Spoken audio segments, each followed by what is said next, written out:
Good morning, good afternoon, good evening, depending where you're joining us from. We are here today to reveal the CTF, the solution to CTF number 23.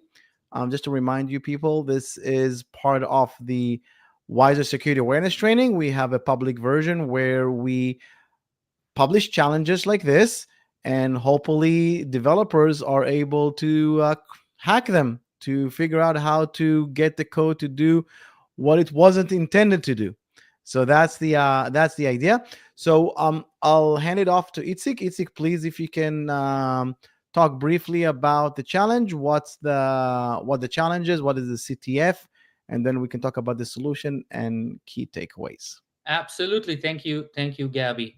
So this is a request processor. What in this CTF challenge, there's a request processor that in which you're required to perform a valid request.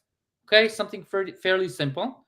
However, it requires a key code to be able to do that, and we're required to bypass that and get the flag.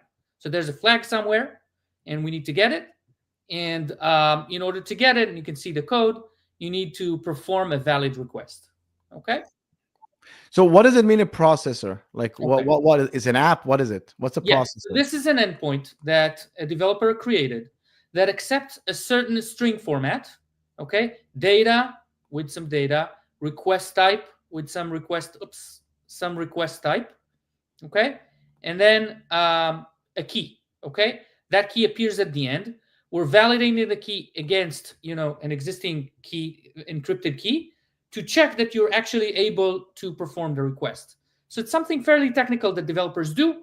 They create kind of like one endpoint that does multiple things, and it can accept multiple requests, and every request actually invokes potentially a different method to run. Okay. Okay. And So why what's the problem here? What do we need to overcome? Which part of the code do we need to overcome?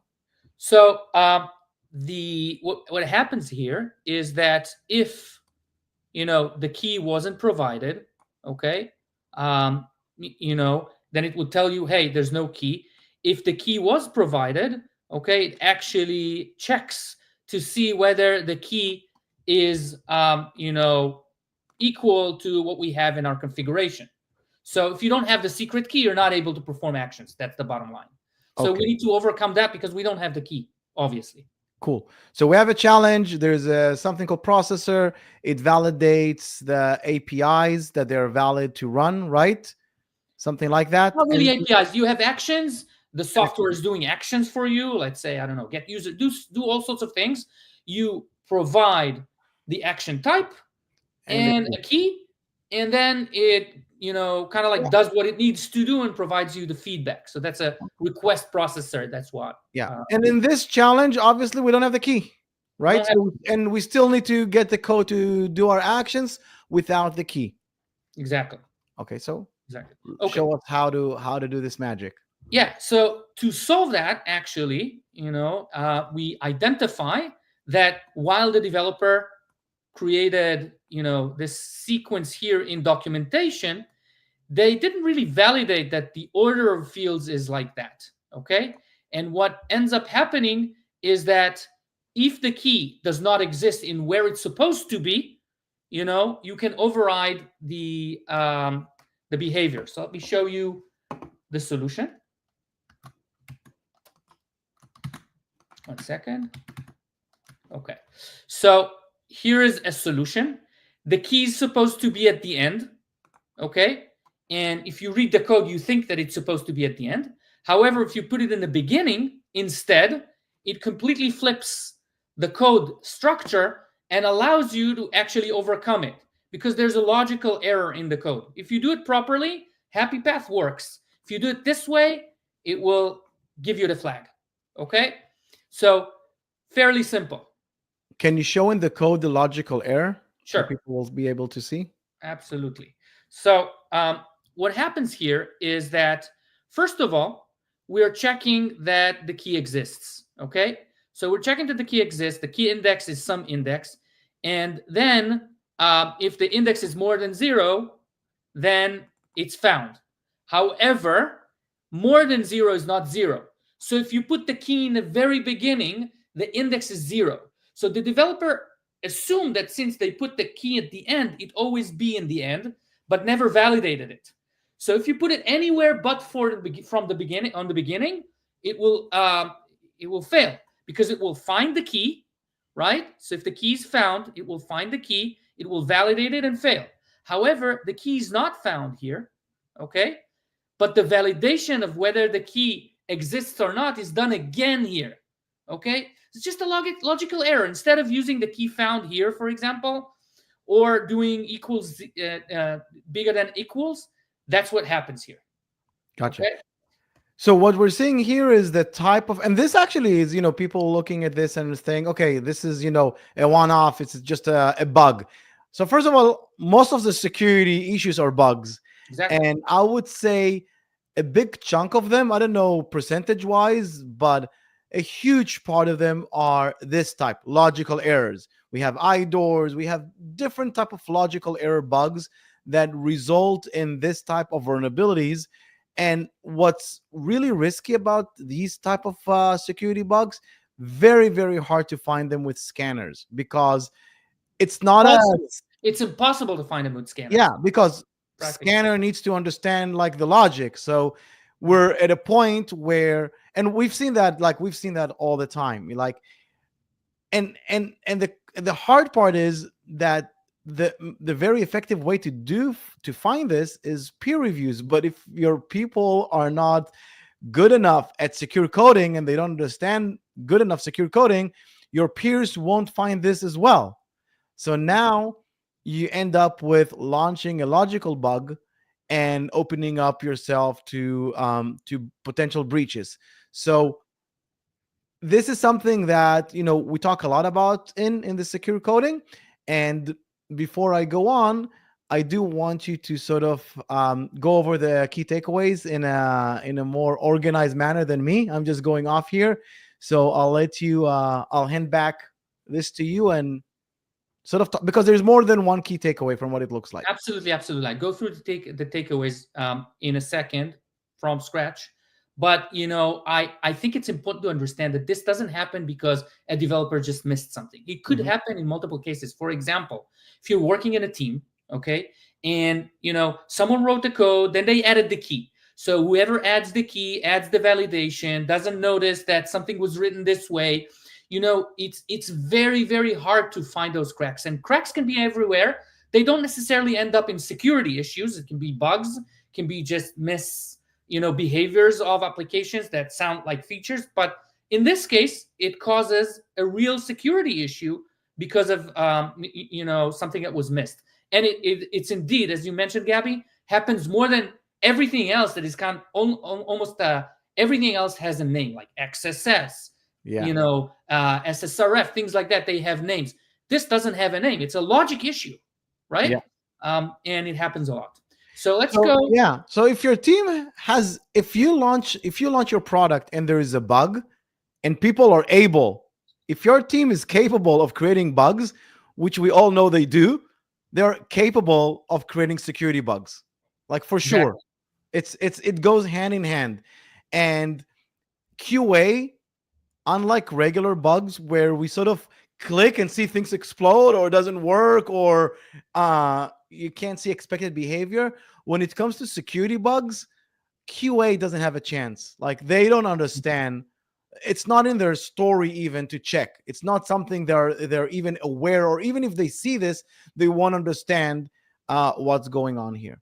Exactly. They don't stand a chance. They don't stand a chance. Okay, so So back to you. Key takeaways. in this CTF hacking challenge, the key takeaways of improving the code and fixing it would be the following. First of all, make sure your code is airtight. What I mean by that, it's easier said than done, obviously, but that means multiple reviews, and then you capture it. You make sure that your logic is actually doing exactly what it needs with no cracks. You have a strict validation process. If you define the structure, in this case, the fact that we're checking if the index is bigger than 0 and not bigger equal, for example, or in the if statement, we just use the key found instead of anything else doing it again. That's double validation, everything is a little different, you would fix that. You would not have this issue. But that's a logical issue that needs to be fixed by multiple reviews. The second takeaway of this is never make any assumptions on the structure of the input. So I added the developer added a comment that this is the structure it needs to be, but never validated that the structure of the string really does that, and assumed that since they validated the fields and made sure that each of the fields exist, this couldn't maybe happen, right? That they changed the structure. So if you assume a certain structure, make sure that the structure is indeed implemented, because then behaviors can change. And lastly, is very equivalent to what you said, Gabby, is, but this actually talks about the unit tests. Developers create the unit tests. They should always think about not only checking what the app should do, but also what the app shouldn't do, or negative tests, meaning that you want to make sure that if the key is first, it doesn't break, or if the key is second, or kind of like have all the options that this could break. And if you do that, it at least sparks the thought process, and maybe you find bugs by even creating those unit tests. So negative unit tests are really, really important. And this requires security culture in the dev team. Like, again, if it's only about building stuff, then the test will be about, is it working? If the culture is also a security culture, it will also be negative tests. I don't want this to happen. And this is why we're doing this, guys. So what I would like to do now, it's like, if you can show how people can access this. So Sure. this is a retired challenge. However, you can still try to solve it on your own. You don't have to look at the solution, even though we shared it here. You can just go directly to wizer-ctf.com. You can send it to your team and see if they know how to solve it. If you want to, because it's retired, there is the CTF write-up just underneath the link Right challenge. here. Yep. So I would advise people to try to solve it on their own. They won't go into the leaderboard because it's already a retired challenge, but they will be able to, first of all, try it. It's fun to see if they can solve it. If not, they can read how to do it, and then they can learn something by going reading the CTF. And if you want to try to get into the leaderboard and you want to try something without any help at all, you can go to the latest challenges. There's always 6 that are active, and the leaderboards is basically based on these 6 active challenges that haven't been retired yet. So you can always get into the leaderboard every week because there's always one retired and one added. So go ahead and try to solve. Some of them are harder. You can see this one has 3 peppers. The one we just revealed was I think a single pepper, 1 pepper. Single pepper, yeah. It's a simple one, and most developers actually will find it, but it's actually there to prove a point that we can leave cracks that are not only bugs, they could very well be security issues. Yeah. And if you want to run a contest or a tournament internally, if you want to learn how to write secure code, everything you see here is also within the Wizer platform. It includes also videos and training material to learn how to write secure code. And these tournaments are also sprinkled within the training. So you get to learn something and then you can try it out. And then there's also once a quarter tournament for the entire developer team where you can basically see, you can basically have a fun event where you get to compete with your colleagues on who solves the most, the fastest. So that's it. Itzik, thank you very much. And we will meet next week for another CTF reveal. And have a great weekend for all of you. And see you next week. Bye. Bye-bye.